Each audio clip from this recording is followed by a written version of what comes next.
बुद्धं शरणं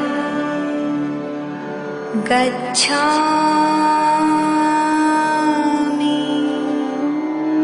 जय भीम दोस्तों, मैं रजत मौर्य आप सभी का स्वागत करता हूं बहुजन साहित्य के इस विशेष कार्यक्रम किताब पर चर्चा में, जहां हम चर्चा करते हैं बहुजन लेखकों द्वारा लिखी गई किताबें या बहुजन मुद्दों पर केंद्रित किताबों पर। दोस्तों, आज हम बात करेंगे सीता के चारित्रिक दोषों के बारे में, जिनके बारे में पेरियार जी ने अपनी किताब सच्ची रामायण में बहुत ही डिटेल में चर्चा की है। शुरुआत करने से पहले आप सभी से मेरा निवेदन है कि वीडियो को पूरा देखिएगा और चैनल को जरूर सब्सक्राइब कर लीजिएगा, ताकि अगले वीडियो का नोटिफिकेशन आप लोगों तक पहुंच सके। दोस्तों, उम्मीद करता हूं कि आपको हमारा 10,000 सब्सक्राइबर का जो गोल हमने डिसाइड कर रखा है कि हमें किसी भी कंडीशन में, किसी भी हालात में 31 दिसंबर से पहले 10,000 सब्सक्राइबर का गोल पूरा करना है।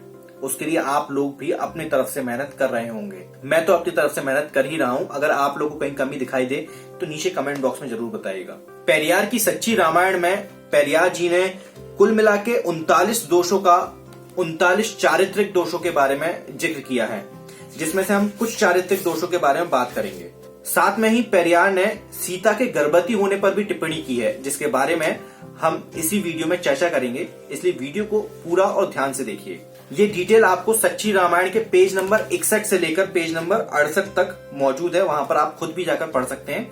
किताब खरीदने का जो लिंक है वो आपको नीचे डिस्क्रिप्शन बॉक्स में मिल जाएगा, वहां से आप परचेस कर लीजिएगा। आइए अब हम सीता के चरित्र की पड़ताल करें। पूरी रामायण में सीता की प्रशंसा में एक भी शब्द नहीं कहा गया है। उसका जन्म संदेहास्पद है, उसे लेकर कई सवाल खड़े किए जा सकते हैं। अयोध्या कांड सर्ग नंबर 66 वह राम की अपेक्षा आयु में बड़ी है।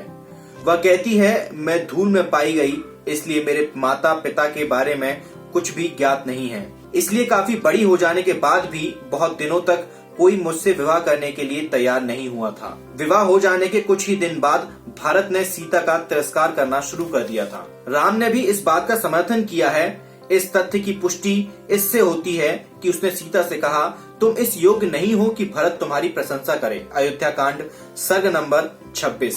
सीता इसे खुद स्वीकारती है। उसने राम को बताया, मैं उस भरत के साथ नहीं रहना चाहती जो मेरा तिरस्कार करता है। वह अपने पति राम को मंद बुद्धि कहती थी। उसने राम से कहा, तुम सिर्फ देखने में आदमी जैसे हो, परंतु तुम्हारे भीतर पौरुष का अभाव है। तुम क्षमताहीन हो, तुम में शिष्टाचार और आकर्षण नहीं है।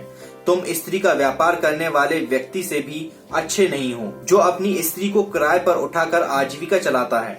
तुम मुझसे वैश्यावृत्ति कराकर उससे लाभ उठाना चाहते हो। इस बात को पढ़कर मुझे ऐसा लगता है कि राम राज्य में अपने घर की औरतों को किराए पर देने की प्रथा रही होगी, तभी सीता उसका जिक्र करती है। यह जानकर कि राम उसके व्यवहार को हमेशा संदेह की दृष्टि से देखता था, सीता बोली, राम तुम मेरे रक्षक हो, मैं केवल तुमको प्यार करती हूँ। मैं तुम्हारी शपथ लेकर यह बार बार तुमसे कहती हूँ, इसके बावजूद तुम मुझ पर विश्वास नहीं करते हो। राम ने कहा, मैं तुम्हारी परीक्षा ले चुका हूँ। अयोध्या कांड अध्याय 30 सर्ग नंबर 6, 7, 8, 9, 10, 11। राम ने सीता के ठाट बाट और दिमागी दुर्लभता को याद करते हुए सीता को निर्देश दिए कि वह उसके साथ जंगल जाना चाहती है तो उसे अपने आभूषण उतार देने चाहिए। अयोध्या कांड सर्ग नंबर 30। सीता ने ऐसा ही किया, किंतु उसने अनजाने में अन्य आभूषण पहन लिए। जो स्त्रियां सीता की अग्नि परीक्षा से परिचित थीं, उन्होंने सीता पर तरस खाते हुए राम से उसे साथ नहीं ले जाने की विनती की थी। इसके बावजूद राम ने उसे वल्कल वस्त्र पहनने को कहा और उसे जंगल ले गया, क्योंकि केकई ने अन्य स्त्रियों की इच्छा को मानने से इनकार कर दिया था। अयोध्या कांड सर्ग 37 और 38। वनगमन के दौरान नदी पार करते समय सीता ने उससे प्रार्थना की, हे नदी, यदि मैं सुकुशल लौटी तो तुम्हें 1000 गाय और 1000 पात्र मदिरा शराब भेंट करूंगी। अयोध्या कांड सर्ग 52। इस बात को पढ़ने से ऐसा अनुमान लगाया जा सकता है कि राम राज्य में गाय काटी जाती रही होंगी और शराब पीने की प्रथा भी प्रचलन में रही हो। लक्ष्मण कहा करता था कि सीता संदेहास्पद चरित्र की महिला है। अरण्य कांड 18वां सर्ग। राम हिरण की खोज में बाहर गया था। सीता राम की सहायता करने के लिए लक्ष्मण को मना रही थी। यह देखते हुए कि लक्ष्मण उसे यहाँ अकेला छोड़कर जाने में हिचकिचा रहा है, सीता ने लक्ष्मण पर अपनी बातों से तीखे प्रहार किए। क्या मुझे फुसलाने के लिए तुम यहाँ मंडरा रहे हो और राम की जान बचाने के लिए नहीं जाना चाहते? क्या इसी के लिए एक अच्छे आदमी बनकर तुम हमारे साथ जंगल आए हो? तुम धूर्त हो, मुझसे भोग विलास करने के लिए तुम राम को मार देने पर तुले हुए हो। क्या इसी वजह से भरत ने तुमको हमारे साथ जंगल भेजा है? मैं तुम्हारे या भरत की इच्छा के समक्ष कभी भी आत्मसमर्पण नहीं करूंगी। जब लक्ष्मण ने सीता के प्रति माँ का सम्मान प्रदर्शित करते हुए कहा कि तुम्हें ऐसी निर्लज्जता प्रकट करना शोभा नहीं देता, सीता ने उससे कहा, तुम धूर्त हो। तुमने यह दिखा दिया कि मुझे पाने की तुम में उत्कट लालसा है और मेरे ऊपर नजर डालने के लिए तुम समय की ताक में हो। उपरोक्त दोनों के संदर्भ अयोध्या कांड के 65वें सर्ग में देखे जा सकते हैं। रावण सीता को उठा ले जाने के उद्देश्य से उसकी झोंपड़ी तक आया था। उसकी सुंदरता को देखकर वह उस पर मोहित हो गया। वह उसकी ओर बढ़ा। वह उसके स्तनों और जादू भरी जांघों की प्रशंसा करने लगा। इन सब बातों की सीता पर क्या प्रतिक्रिया हुई? क्या सीता ने रावण से घृणा की? क्या उसे अस्वीकार किया? क्या उसने उसे फटकारा? नहीं, बिल्कुल नहीं। उसका गर्मजोशी से स्वागत हुआ। उसने रावण की उपस्थिति में अपनी ऊंची प्रतिष्ठा और अपनी जवानी की बिना अपनी सही उम्र बताए प्रशंसा की। अरण्य कांड सर्ग 46 और 47। सीता ने रावण को उस समय नापसंद करना शुरू कर दिया जब उसने यह बताया कि वह राक्षसों का प्रधान रावण है। जैसे ही सीता ने रावण के महल में पैर रखा, रावण के प्रति उसका प्रेम और बढ़ गया। अरण्य कांड सर्ग 54। रावण ने सीता से कहा, आओ हम दोनों मिलकर आनंद उठाएं। सीता अपनी आंखें बंद कर सुबुगाती रही। अरण्य कांड सर्ग 55। राम ने सीता से कहा, सीता, ऐसा कैसे हो सकता है कि रावण ने तुम्हारे साथ संभोग किए बिना ही तुमको छोड़ दिया? राम के इस आरोप ने सीता ने निम्नलिखित उत्तर दिया, जो कि उपरोक्त कथन की पुष्टि करता है।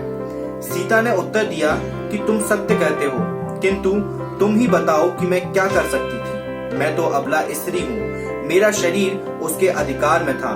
मैंने स्वेच्छा से कोई भूल नहीं की है। इसके बावजूद भी मैं मन से तुम्हारे पास थी। जो हुआ उसके पीछे ईश्वर की इच्छा रही होगी। उसने बस इतना ही कहा, लेकिन उसने यह स्वीकारोक्ति नहीं की कि रावण ने उसके साथ सहवास नहीं किया था। उत्तरकांड सर्ग 118। रामायण के अनुसार हम कह सकते हैं कि राम अयोग्य व्यक्ति और सीता व्यभिचारिणी थी। अगर यह कहा जाता है कि राम ने जो किया वह उचित था, तो इस तथ्य को भी स्वीकार करना होगा कि सीता को रावण ने गर्भवती किया था। यदि यह भी मान लें कि सीता ने कोई नैतिक अपराध नहीं किया था और राम से गर्भवती हुई थी, तो गर्भवती को उस समय जंगल भेजने के राम के निर्णय को गलत और अमानवीय मानना चाहिए। राम ने सीता के गर्भवती होने की बात सुनी और दूसरे ही दिन उसे जंगल भेज दिया। इन सब कारणों से हम यह कह सकते हैं कि राम और सीता दोनों ही चरित्रहीन पात्र हैं। सीता का गर्भवती होना। वाल्मीकि रामायण का गंभीर तथा सूक्ष्म अध्ययन स्पष्ट करता है कि सीता राम से गर्भवती नहीं थी। रावण को मारने के बाद राम सीता के साथ अयोध्या लौटा और उसका राजा बनकर राज करने लगा। इसके बाद उसने सुग्रीव, विभीषण और अन्य लोगों को अपने अपने स्थान पर वापस भेज दिया। अंत में पुष्पक विमान भी वापस भेज दिया। पुष्पक विमान के भेजे जाने के तुरंत बाद भरत ने दोनों हाथ जोड़कर राम से कहा, हे नाथ, तुम तो दैवी शक्ति हो। तुम्हारे शासन के 1 माह के अंदर ही प्रजा सब प्रकार से आनंदित तथा संतुष्ट है। कहा जाता है कि 10,000 वर्ष शासन कर चुकने के पश्चात एक दिन राम और सीता अपने महल के बाग में बैठे हुए थे। उसी समय राम को सीता के गर्भवती होने का पता चला। वाल्मीकि रामायण के अनुवादक मिस्टर श्रीनिवास अयंगर के उत्तरकांड के श्लोक संख्या 42 एवं पृष्ठ 163 के अनुसार यह 10,000 वर्ष वाली बात वाल्मीकि ने खुद नहीं लिखी थी। इसे बाद में जोड़ा गया था।